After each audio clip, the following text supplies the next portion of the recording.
Theodore Robert Bundy no apareció de pronto en la historia criminal de Estados Unidos como una sombra salida de ninguna parte. Apareció como suelen aparecer algunos depredadores humanos, integrado, sonriente, aparentemente funcional, vestido con la misma normalidad que aquellos a quienes iba a destruir. Su caso no aterrorizó solo por la cantidad de víctimas, ni por la movilidad entre estados, ni por la brutalidad de sus crímenes. Lo hizo porque desmontó una ilusión profundamente cómoda, la idea de que el mal siempre se reconoce al primer vistazo. Bundy no tenía el aspecto que la sociedad esperaba de un asesino. No parecía un fugitivo de los márgenes, ni un hombre roto por fuera, ni alguien que anunciara peligro con una mirada desquiciada. Era joven, educado, hablaba con seguridad, podía mostrarse amable, incluso seductor, y había aprendido a usar esa apariencia como si fuera una llave. En los años 70, Estados Unidos estaba cambiando. Las universidades crecían, las mujeres jóvenes circulaban con más independencia, los campus se convertían en espacios de libertad, de estudio, de tránsito y de nuevas posibilidades. Pero en ese mismo escenario de apertura empezó a extenderse una inquietud difícil de nombrar. Jóvenes estudiantes desaparecían, algunas habían salido de su residencia, otras habían ido a una biblioteca, otras habían aceptado ayudar a un desconocido aparentemente lesionado. Las familias pegaban carteles, la policía recogía testimonios incompletos, los periódicos publicaban fotografías de muchachas sonrientes que de pronto se convertían en nombres de expediente. El miedo no llegó de golpe, llegó por acumulación. Una desaparición podía parecer un caso aislado, dos podían parecer una coincidencia trágica, pero cuando los relatos empezaron a repetirse, cuando testigos hablaron de un hombre llamado Ted, de un Volkswagen Beetle, de muletas, de un brazo en cabestrillo, de una voz educada que pedía ayuda, la imagen empezó a cerrarse como una trampa. Bundy se convirtió en una figura mediática porque parecía contradecir todos los estereotipos. La prensa insistía en su atractivo, en su carisma, en su inteligencia, en su aparente normalidad. Esa insistencia, vista con distancia, revela tanto sobre él como sobre la cultura que lo miraba.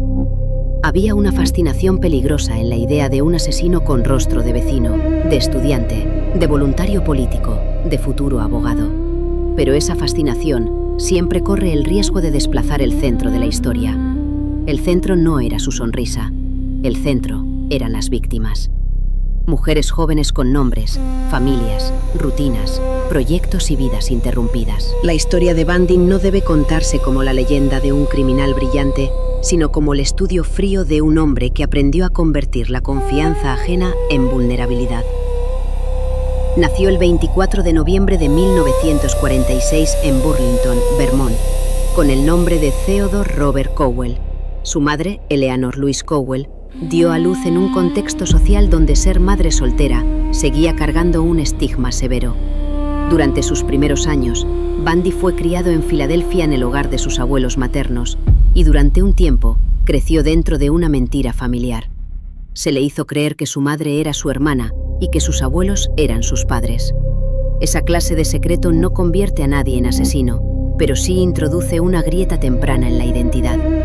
En el caso de Bundy, la pregunta por el origen, la vergüenza social, la ambigüedad familiar y la sensación de haber sido engañado han sido examinadas durante décadas como posibles elementos de una estructura psicológica inestable. No son una causa, son parte del terreno. Cuando era niño, se trasladó con su madre a Tacoma, Washington.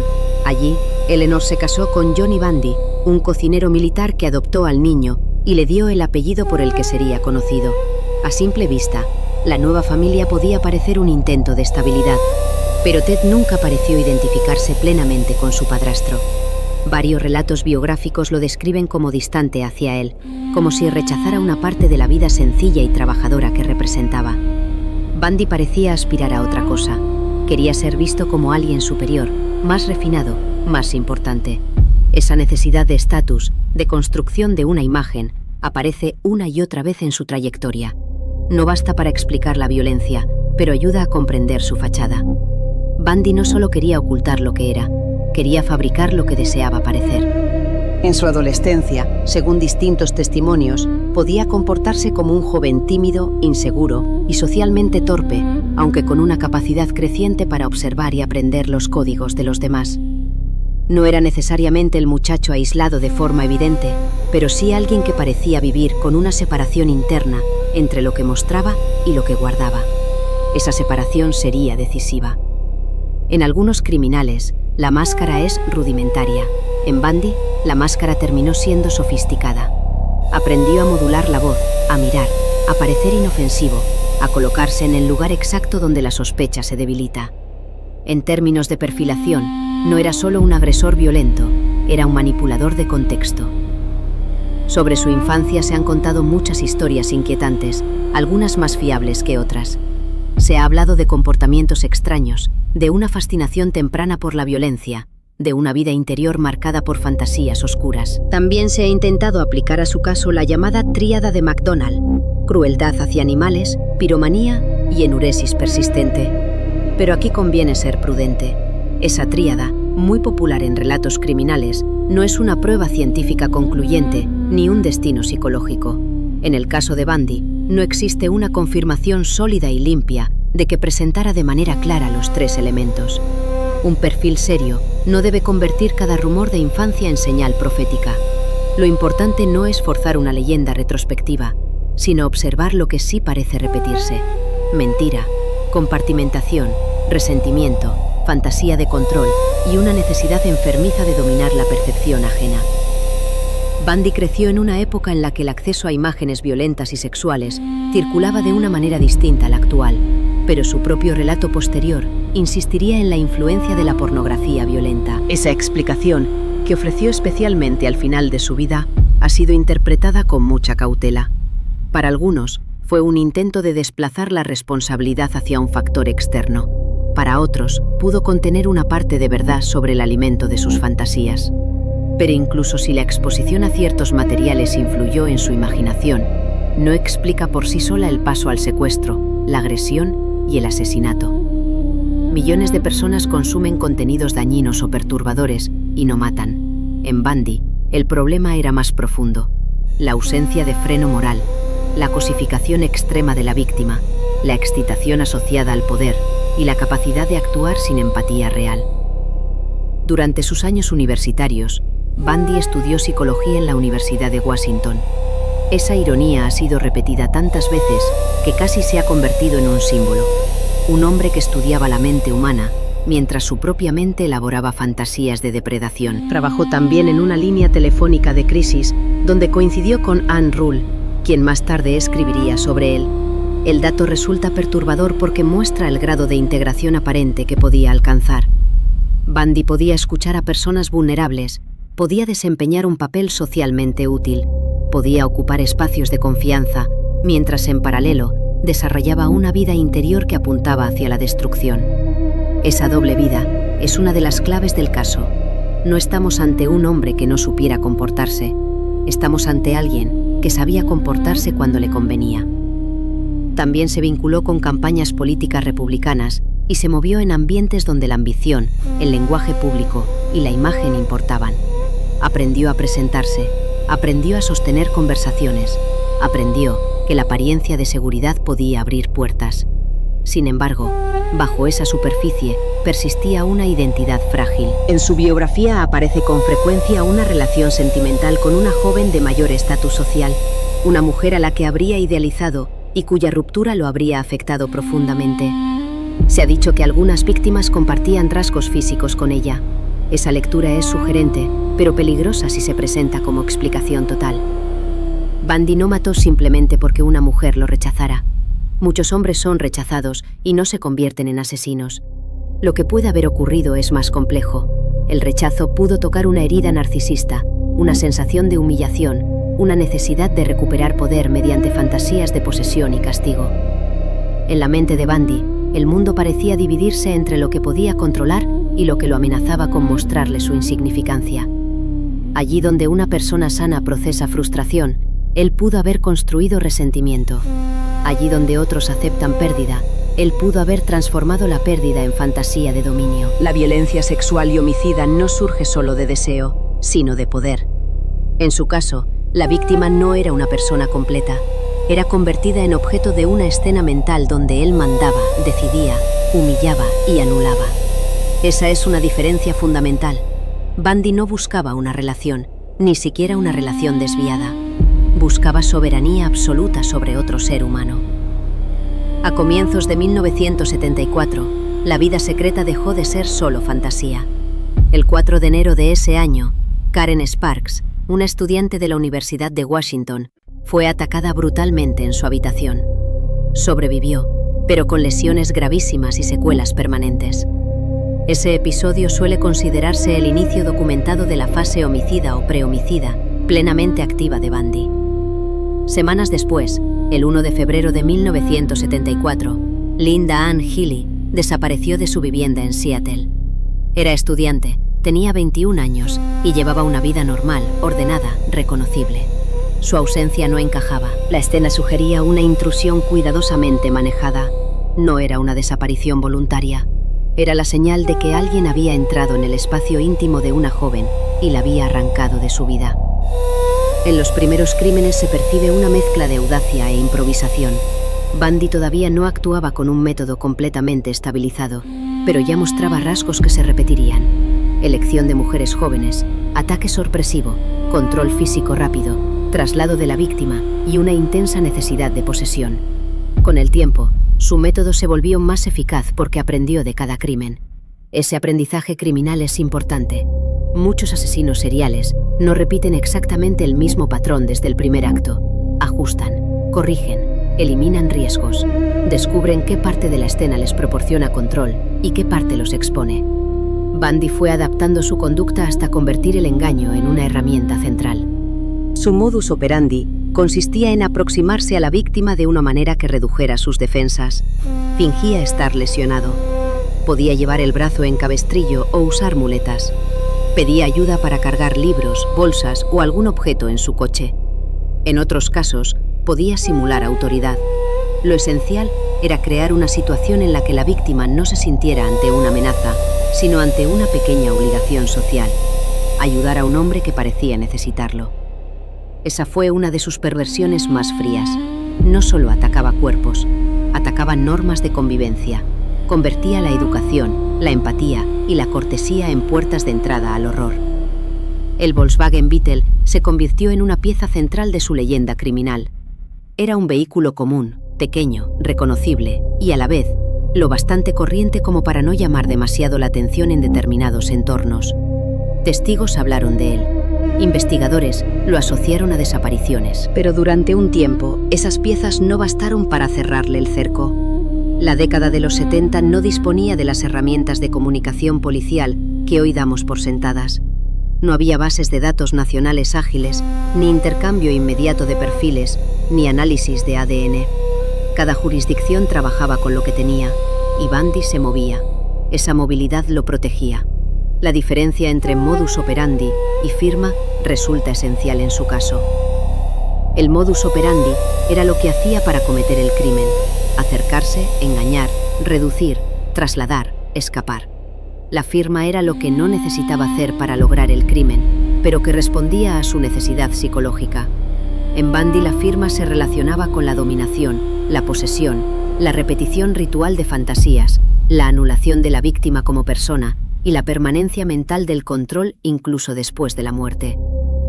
Aquí conviene evitar detalles innecesariamente gráficos. Lo importante, desde el punto de vista clínico, es comprender que su violencia no era solo instrumental. Tenía un componente compulsivo y simbólico. El crimen servía a una escenografía interna. En 1974, las desapariciones comenzaron a multiplicarse. En marzo desapareció Donna Gail Manson, estudiante del Evergreen State College. En abril desapareció Susan Elaine Rancourt, estudiante de Central Washington State College. En mayo desapareció Roberta Kathleen Parks, en Oregón. En junio desapareció Brenda Ball. En ese mismo mes, Georgianne Hawkins desapareció en Seattle. Los nombres se acumulaban. Para las familias, cada caso era un universo devastado. Para los investigadores, las similitudes empezaban a formar un patrón. Para Bundy, cada crimen parecía reforzar una sensación de invulnerabilidad. El asesino que no es capturado después del primer acto no solo escapa de la ley. A menudo interpreta la ausencia de captura como confirmación de superioridad. El 14 de julio de 1974, en el lago Sammamish, cerca de Seattle, Bundy cometió uno de los actos que más ayudaron a fijar su perfil público. 2 mujeres, Janice Ott y Denise Naslund, desaparecieron el mismo día en la misma zona. Testigos recordaron a un hombre atractivo, con el brazo en cabestrillo, que se hacía llamar Ted y pedía ayuda para cargar un velero en su coche. La escena tenía una claridad escalofriante. Un nombre, un aspecto, una estrategia, un lugar público, a plena luz del día. Eso significaba que Bundy no dependía únicamente de la oscuridad o del aislamiento. Podía cazar dentro de la normalidad diurna, rodeado de gente, aprovechándose de la confianza ambiental. El lago Sammamish fue un punto de inflexión porque hizo visible una pauta. La policía recibió testimonios. El nombre Ted apareció. El Volkswagen fue mencionado. Se difundieron retratos hablados. Algunas personas del entorno de Bundy, incluida su pareja de entonces, Elizabeth Klopfer, llegaron a sospechar y comunicaron sus inquietudes. Pero sospechar no era probar.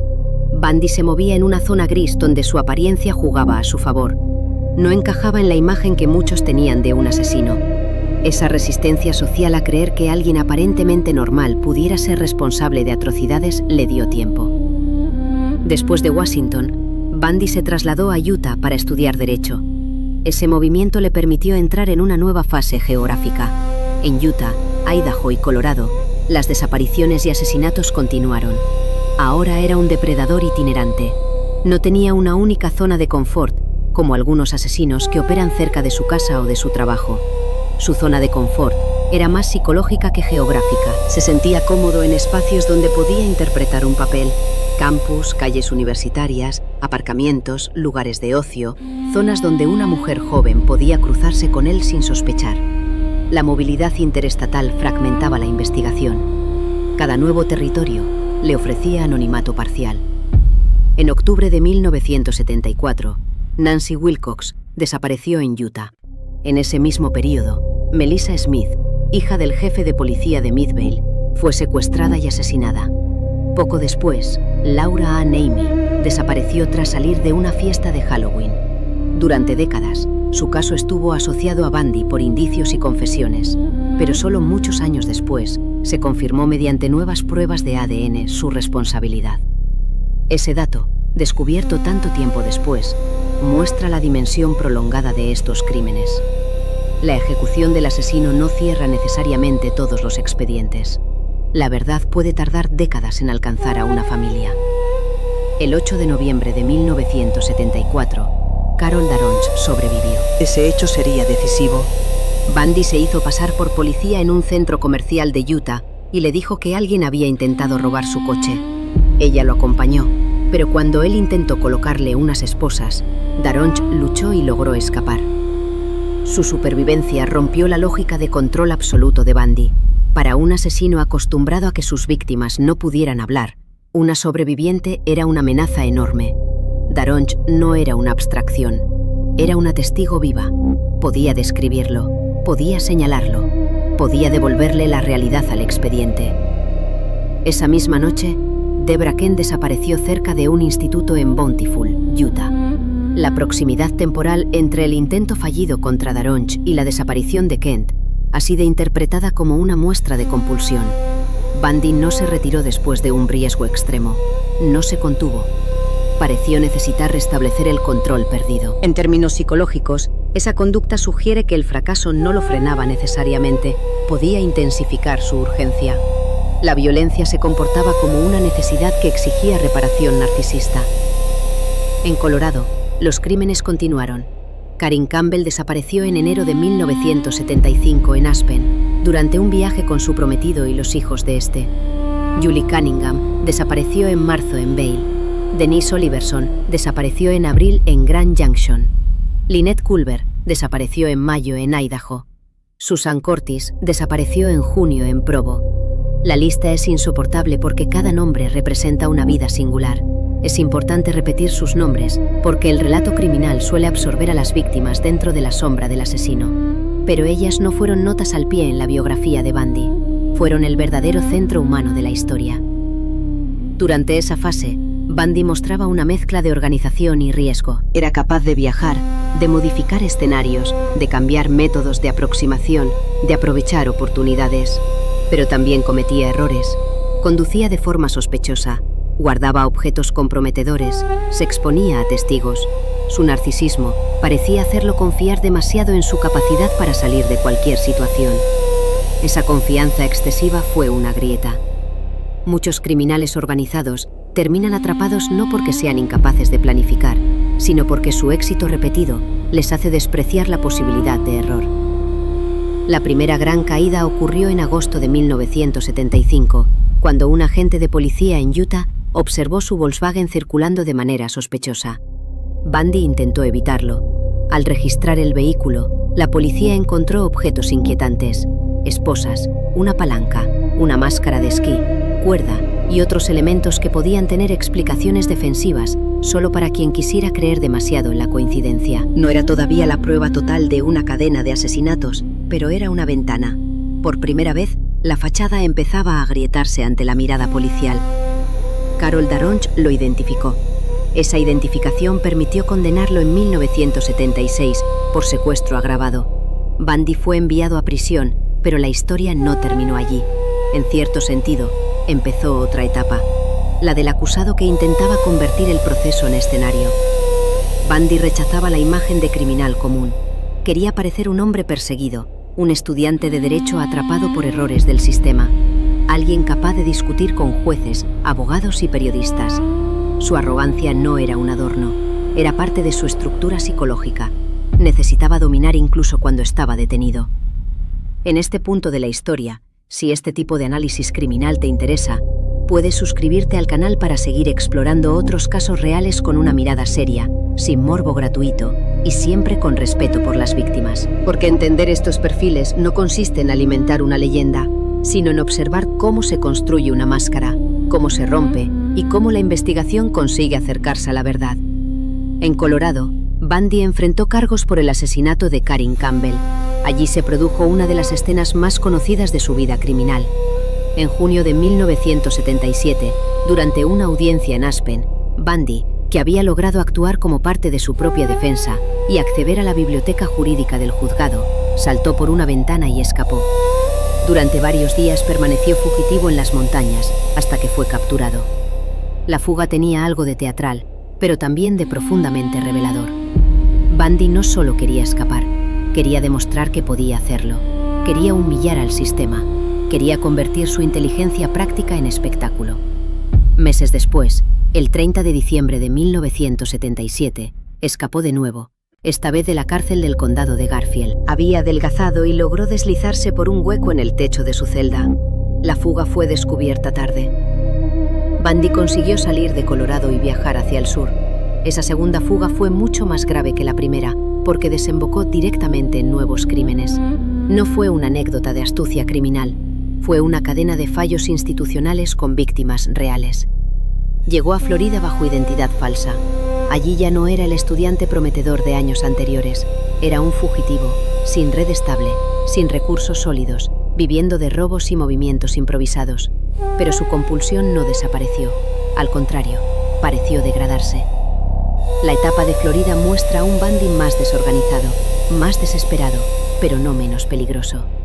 A veces se ha interpretado esa fase como una caída de su máscara.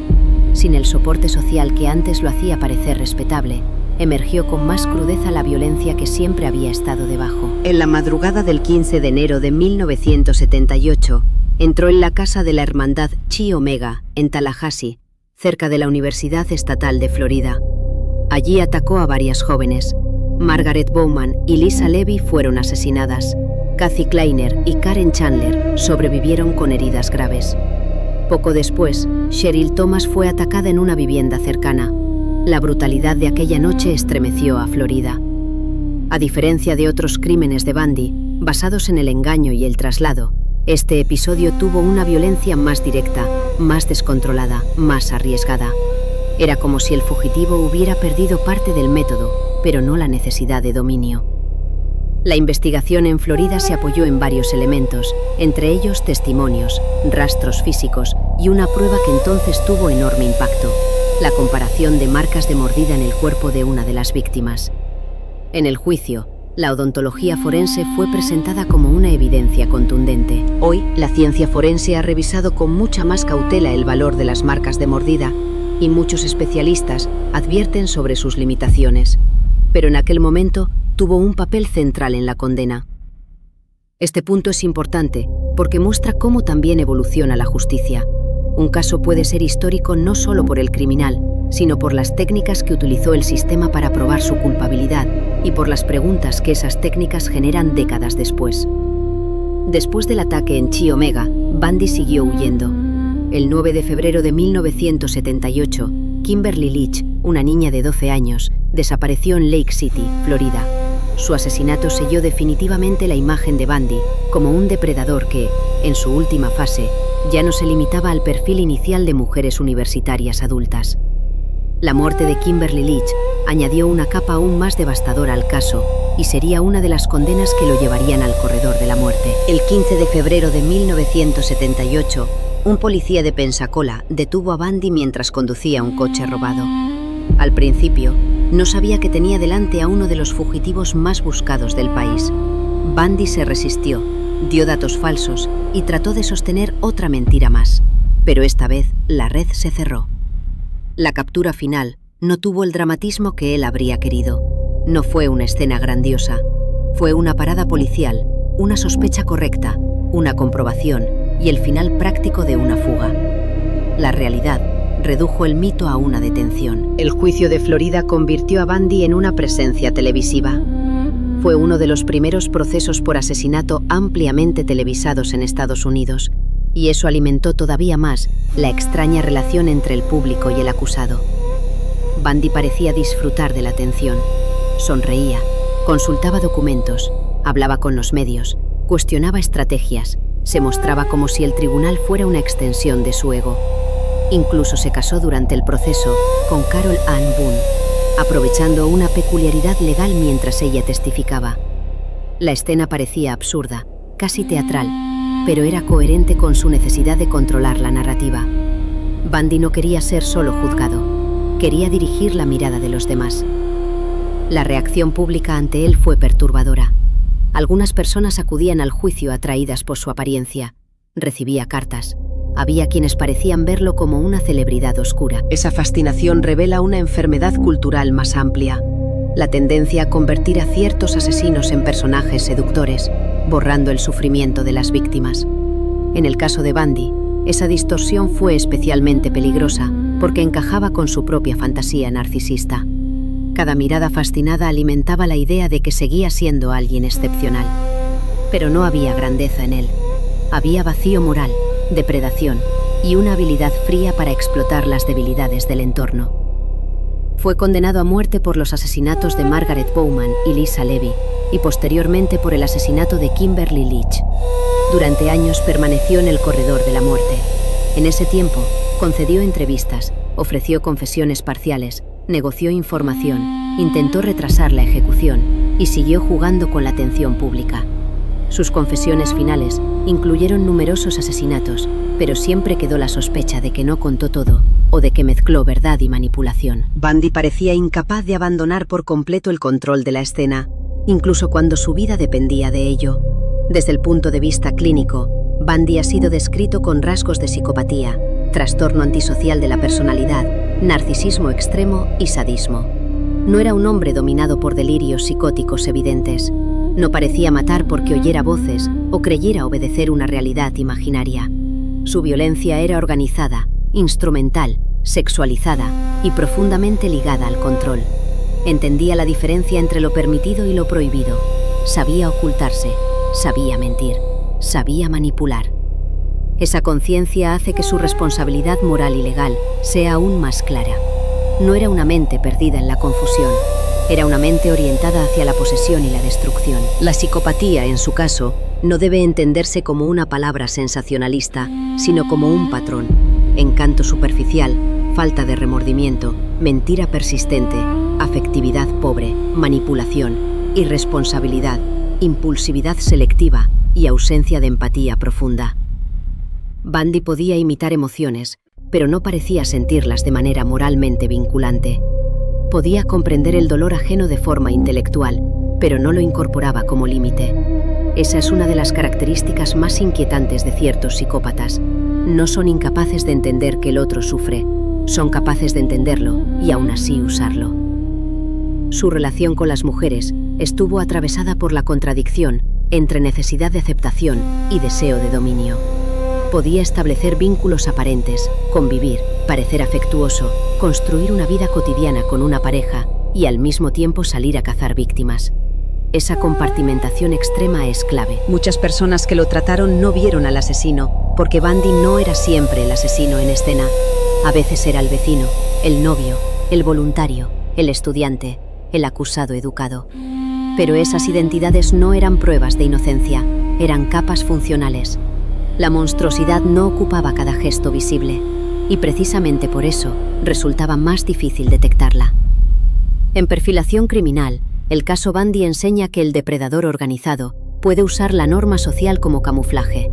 No necesita parecer amenazante, puede parecer necesitado, puede fingir vulnerabilidad, puede pedir ayuda, puede usar una lesión falsa para activar la compasión. Ese detalle es psicológicamente importante porque invierte la relación de poder antes del ataque.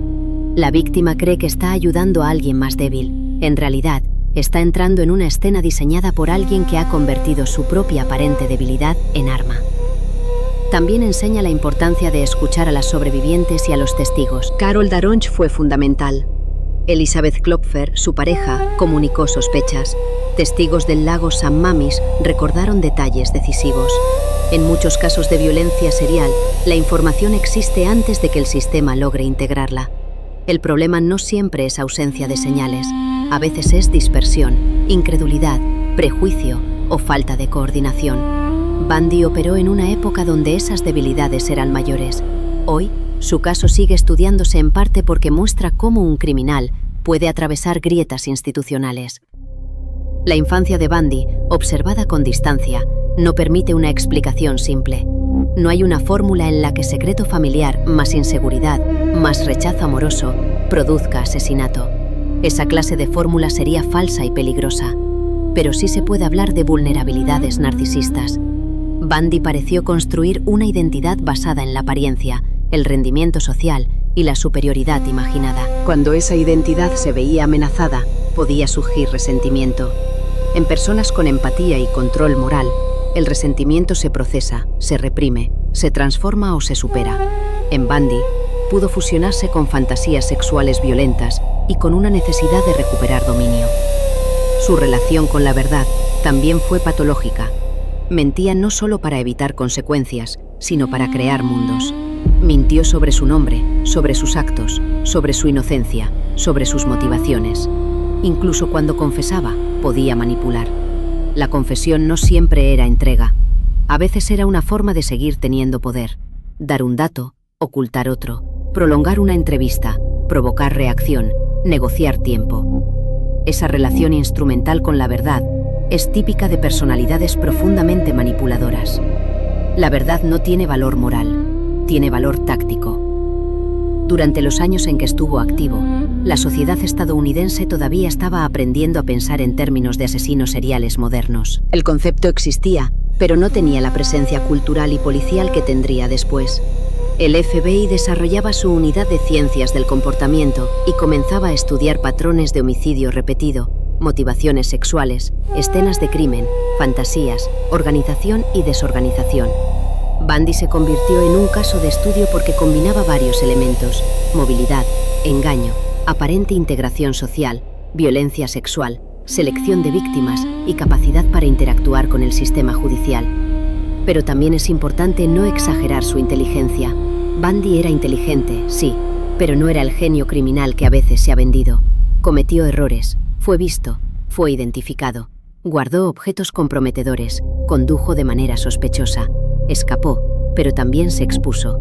Su supuesta genialidad ha sido inflada por la fascinación mediática. Lo que lo hizo peligroso no fue una inteligencia sobrehumana, sino una combinación de audacia, falta de empatía, manipulación social, movilidad y fallos del sistema. Convertirlo en genio es una forma indirecta de glorificarlo, y no lo merece. Su aspecto físico también fue utilizado por los medios como parte del mito. Se habló de su atractivo, de sus ojos, de su sonrisa, de su presencia. Esa insistencia resulta hoy incómoda, porque refleja la facilidad con que una cultura puede estetizar el mal. La apariencia de Bundy no debería ser un elemento de admiración, sino una advertencia. La violencia no siempre se presenta con señales externas claras. El peligro puede aprender a ser agradable. Esa es la verdadera lección, no la supuesta seducción del asesino. La noche de Chi Omega es una muestra de lo que ocurre cuando la máscara se rompe. Allí no hubo una puesta en escena prolongada de engaño individual.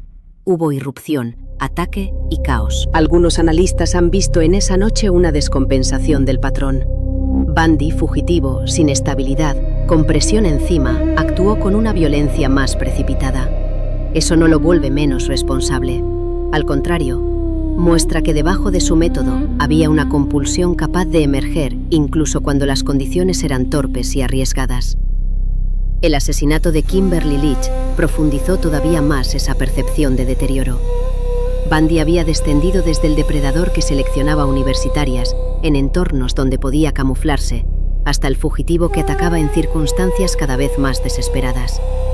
Sin embargo, no debe pensarse que la fase anterior era menos monstruosa por ser más organizada. La organización no suaviza el crimen, solo lo hace más difícil de detectar. En Bundy, la planificación y la brutalidad no eran opuestas. Eran fases distintas de la misma estructura. En prisión, Bundy siguió siendo Bundy. Escribía, hablaba, negaba, matizaba, ofrecía datos. Los investigadores intentaron obtener información sobre casos sin resolver. Algunas familias esperaban respuestas, pero hablar con Bundy significaba entrar en un terreno contaminado por su necesidad de control. Podía proporcionar información útil, pero también podía dosificarla. Podía fingir colaboración para ganar tiempo. Podía usar el dolor ajeno como moneda de cambio. Esa es una de las crueldades finales de algunos asesinos seriales. Incluso después de capturados, conservan poder sobre la incertidumbre de las familias.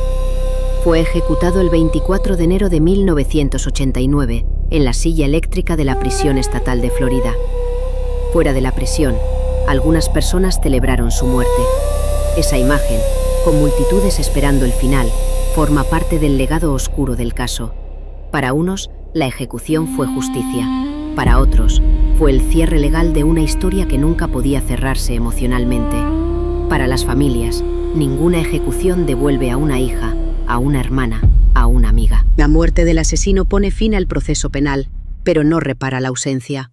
El número de víctimas reconocidas por Bundy suele situarse en torno a 30 confesiones, aunque durante décadas ha existido la sospecha de que pudo haber más. Algunas hipótesis elevan la cifra de manera considerable, pero un enfoque riguroso debe diferenciar entre víctimas confirmadas, confesiones, sospechas razonables y especulaciones. En criminalística, esa diferencia importa. Cada nombre necesita pruebas, cada familia merece verdad, no una cifra inflada para aumentar el horror. Bundy probablemente dejó más sombras que certezas, pero la memoria de las víctimas no debe convertirse en estadística sensacionalista. La confirmación reciente del caso de Laura Ann Aimee mediante ADN recuerda que la historia de Bundy sigue teniendo consecuencias investigativas. Durante años, su nombre estuvo asociado a ese crimen, pero una sospecha, incluso fuerte, no equivale a una confirmación científica. La posibilidad de cerrar un caso después de medio siglo muestra el valor de preservar evidencias, revisar archivos y aplicar nuevas técnicas. También muestra algo más humano. Para una familia, la verdad puede llegar tarde y aún así importar. Importa porque ordena el duelo. Importa porque niega al asesino el último refugio de la duda. Bundy también obligó a revisar la imagen del asesino sexual serial. Antes de casos como el suyo, muchos imaginaban al homicida múltiple como alguien visiblemente extraño, aislado o incapaz de funcionar. Bundy mostró que un asesino podía estudiar, trabajar, tener pareja, hablar con periodistas, defenderse en juicio y mantener durante años una doble vida. Esa doble vida es una de las razones por las que su caso sigue inquietando. No porque sea único, sino porque revela una posibilidad general. La conducta pública no siempre agota la verdad privada. La relación con Elizabeth Klopfer es especialmente reveladora. Ella sospechó. Ella vio inconsistencias. Ella convivió con fragmentos que no encajaban. Su experiencia muestra el tormento de quienes están cerca de un criminal sin poder ver la totalidad. Cuando alguien vive compartimentado, incluso sus allegados pueden conocer solo una versión. Además, la duda emocional dificulta actuar. Sospechar de un desconocido es una cosa. Sospechar de alguien a quien amas, con quien has compartido intimidad y vida cotidiana, es psicológicamente devastador. Bundy se benefició también de esa dificultad humana para creer lo inconcebible. Su paso por la línea telefónica de crisis junto a Anne Rule añade otra capa. Rule, escritora de crimen real, terminaría narrando el caso desde una posición singular. Había conocido a Bundy antes de saber quién era. Esa cercanía ilustra uno de los temas centrales de la historia. El asesino no siempre vive lejos, en un territorio simbólico separado de la gente común. Puede compartir turno, conversación, café, espacio de trabajo. Esa proximidad es más perturbadora que cualquier imagen de monstruo externo. El caso Bundy también plantea preguntas sobre la masculinidad, el poder y el resentimiento. No todos los asesinos seriales responden al mismo patrón, pero en él se observa una relación patológica con la humillación y el dominio. Parecía incapaz de aceptar límites sin transformarlos en ofensa. La mujer deseada pero inaccesible. La mujer independiente. La mujer que podía rechazarlo. La mujer que no lo miraba como él quería ser mirado. Todas podían integrarse en una fantasía de control. Esta lectura no culpa a ninguna mujer por su rechazo. Al contrario, muestra que el problema estaba en la incapacidad de Bundy para tolerar la autonomía ajena. La autonomía de la víctima era precisamente lo que él destruía. Por eso sus crímenes deben leerse como actos de poder, no como episodios de pasión. La palabra pasión puede confundir, porque sugiere exceso emocional humano. En Bundy había deseo, sí, pero deformado por cosificación. Había excitación, pero vinculada al sometimiento. Había planificación y ritual. Había una búsqueda de control absoluto. La víctima no era vista como sujeto, era absorbida por la fantasía. En términos de investigación, sus crímenes muestran la importancia de los patrones de víctima. Las mujeres a las que atacaba eran en su mayoría jóvenes, muchas estudiantes, con frecuencia en contextos donde podían estar solas momentáneamente. A menudo tenían una apariencia que algunos testigos y analistas han descrito como similar. Jóvenes, de cabello largo, con una imagen asociada al ideal femenino universitario de la época. Pero conviene no convertir esa descripción en una regla rígida. Bundy fue oportunista además de selectivo. Tenía preferencias, pero también aprovechaba circunstancias. El asesino serial no siempre actúa como una máquina exacta. Puede combinar fantasía y oportunidad. Su movilidad geográfica fue una de sus defensas más eficaces. Washington, Oregón, Utah, Colorado, Idaho, Florida. Cada estado añadía complejidad. Las policías locales podían tener piezas, pero no siempre el dibujo completo. Hoy, con sistemas nacionales, bases de datos de ADN, cámaras, teléfonos móviles y coordinación digital, algunos de sus movimientos habrían sido más difíciles. Pero esa comparación no debe producir falsa seguridad. Los criminales también se adaptan a su época. La lección no es que hoy sería imposible, sino que cada tiempo tiene sus grietas. Bundy usó además una estrategia de aproximación que explotaba roles sociales muy arraigados. Cuando fingía lesión, apelaba a la compasión. Cuando simulaba autoridad, apelaba a la obediencia. En ambos casos, manipulaba respuestas humanas normales.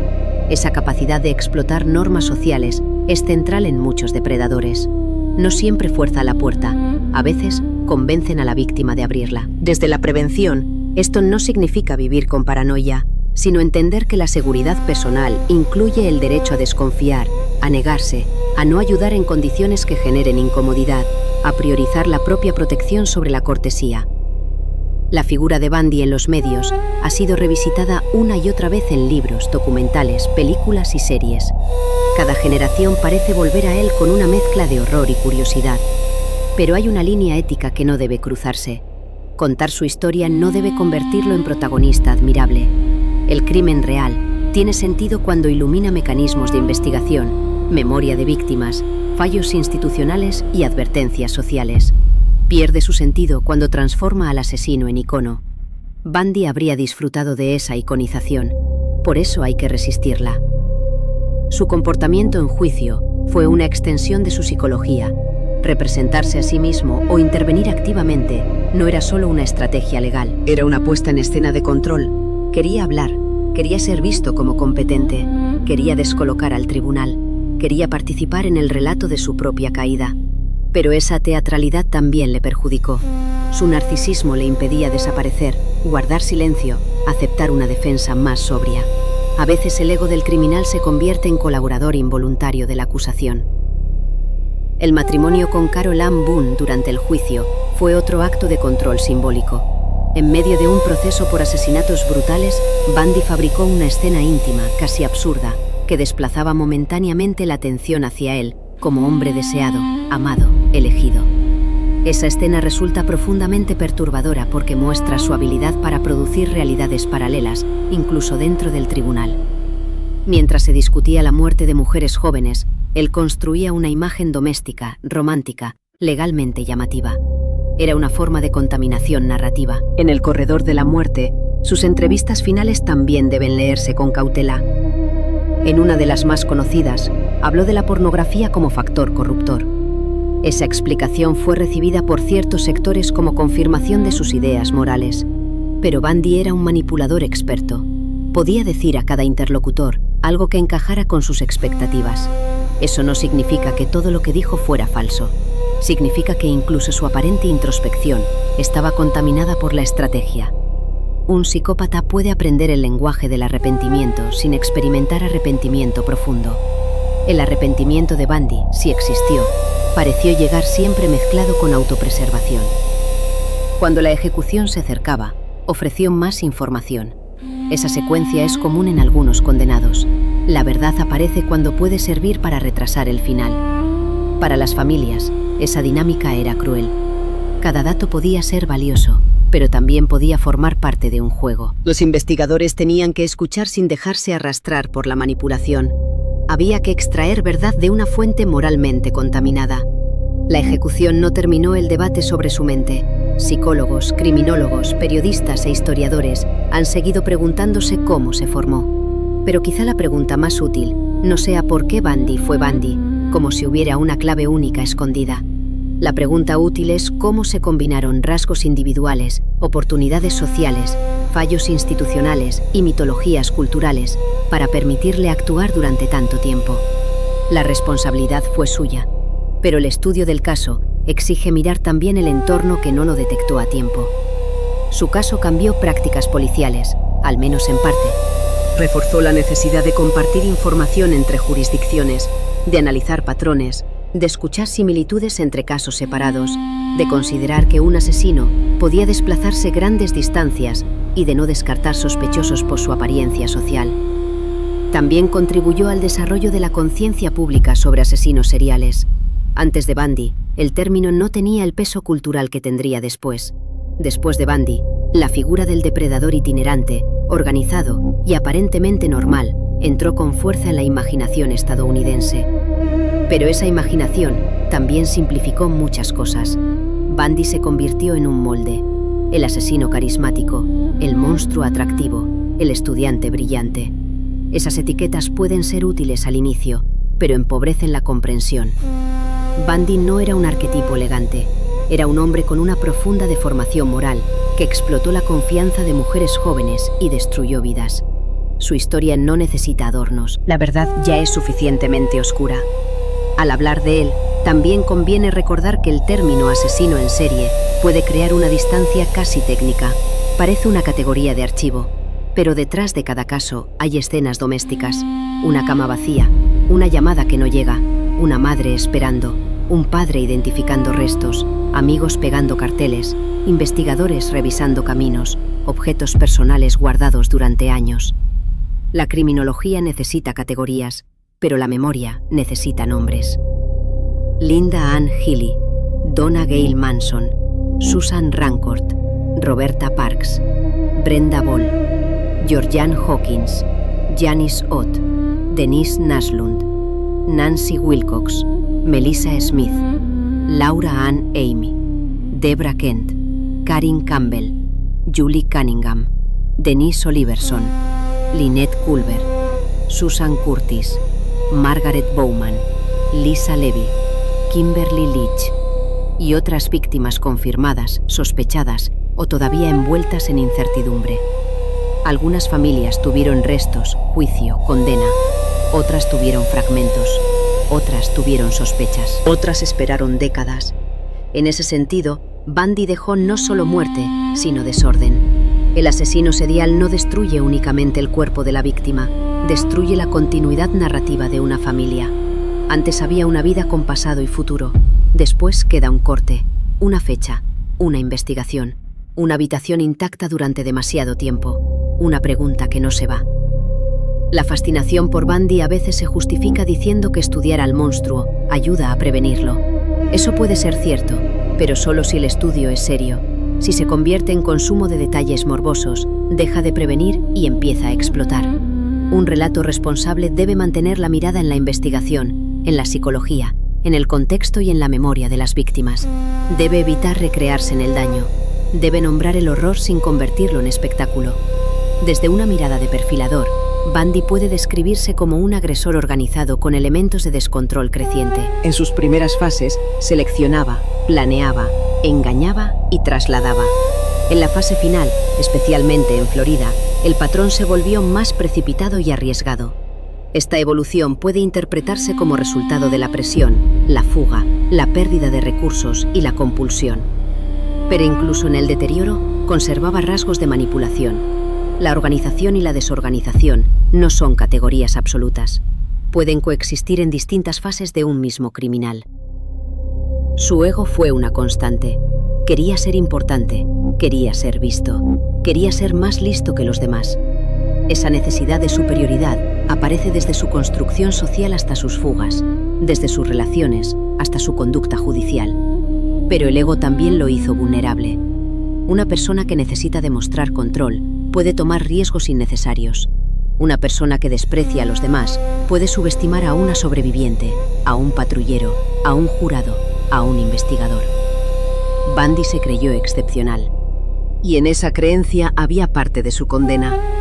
La patrulla que lo detuvo en Pensacola no capturó a un mito, capturó a un hombre cansado, fugitivo, conduciendo un coche robado, intentando mentir otra vez. Esa imagen final de la captura debe recordarse porque desinfla la leyenda. Los asesinos seriales no son seres sobrenaturales, son humanos que han cruzado límites extremos. Esa humanidad no los disculpa, los hace más inquietantes.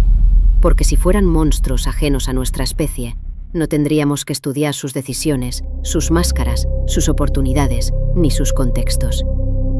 El juicio mostró también la tensión entre verdad legal y verdad psicológica.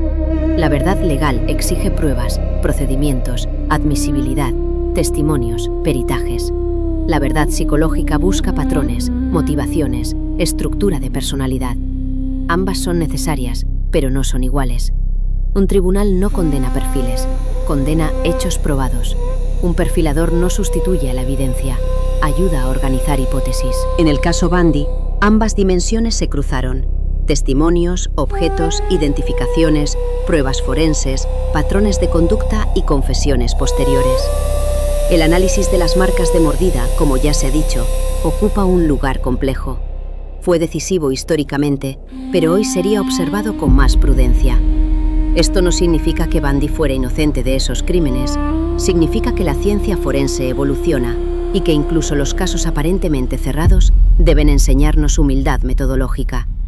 La justicia necesita pruebas sólidas, revisables y no contaminadas por el deseo de cerrar un caso a cualquier precio. En Bundy había abundantes elementos de culpabilidad, pero su juicio también pertenece a una época concreta de la forensia.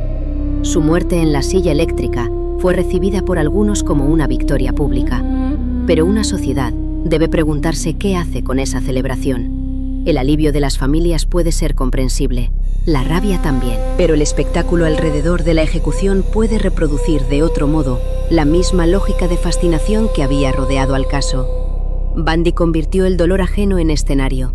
La sociedad no debería convertir su muerte en otro escenario vacío. La respuesta más digna no es el júbilo morboso, sino la memoria sobria.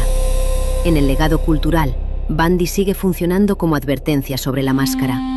Muchos criminales son recordados por su rareza.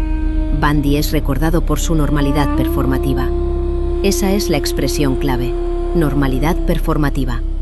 No era simplemente normal, interpretaba la normalidad, la usaba, la estudiaba, la desplegaba cuando le convenía. Y esa interpretación era eficaz porque la sociedad tiende a confiar en ciertos signos: educación, buena presencia, lenguaje correcto, juventud, estatus académico. Bundy explotó esos signos como otros explotan una cerradura débil. A veces se pregunta si Bundy nació así o se hizo así. La respuesta honesta es que no lo sabemos en términos absolutos. La conducta humana extrema suele surgir de combinaciones: predisposiciones temperamentales, desarrollo temprano, entorno familiar, fantasías, elecciones, oportunidades, refuerzos, impunidad inicial. Lo que sí sabemos es que Bundy tomó decisiones, decidió engañar, decidió atacar, decidió matar, decidió huir, decidió manipular. Cualquier explicación psicológica que borre su agencia se convierte en excusa, y no hay excusa. La figura del asesino en serie a menudo se analiza desde el horror de sus actos, pero también debe analizarse desde su capacidad de aprendizaje. Bundy aprendía, no en el sentido moral, sino técnico.